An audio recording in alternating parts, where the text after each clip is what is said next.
நம்ம இன்ஸ்டாகிராம் பேஜில் ரீசெண்டாக எங்கள் பெட் லூனாக்கு டிக் ஃபீவர் வந்ததை பற்றி ஒரு வீடியோ போட்டிருந்தோம்.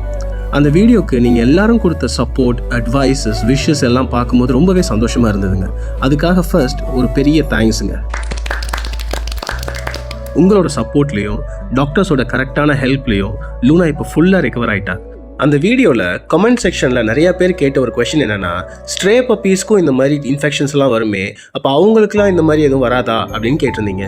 ஒரு ரிசர்ச்சில் 230 ஸ்ட்ரே பப்பீஸை செக் பண்ணதில் 99% ஸ்ட்ரே பப்பீஸ்க்கு டிக்ஸ் இருந்திருக்கு. பொதுவாகவே ஸ்ட்ரே பப்பீஸும் சரி, நம்ம பெட்ஸும் சரி, அவங்களோட வலியை வெளியே காமிச்சிக்க மாட்டாங்க. அது ஒரு வீக்னஸ் அப்படின்னு நினச்சி மறைச்சே வச்சுப்பாங்க. ஸோ நம்மளால் முடிஞ்ச வரைக்கும் ஸ்ட்ரே பப்பீஸ்க்கும் சரி, நம்ம பெட்ஸ்க்கும் சரி ஹெல்ப் பண்ணுவோம். இந்த டிக் ஃபீவர் வந்த டைமில் லூனாவுக்கு என்னென்னலாம் மெடிசன்ஸ் கொடுத்தேன், எப்படியெல்லாம் பார்த்துக்கிட்டேன் அப்படிங்கிறத நெக்ஸ்ட் வீடியோவில் கண்டிப்பாக சொல்கிறேன்.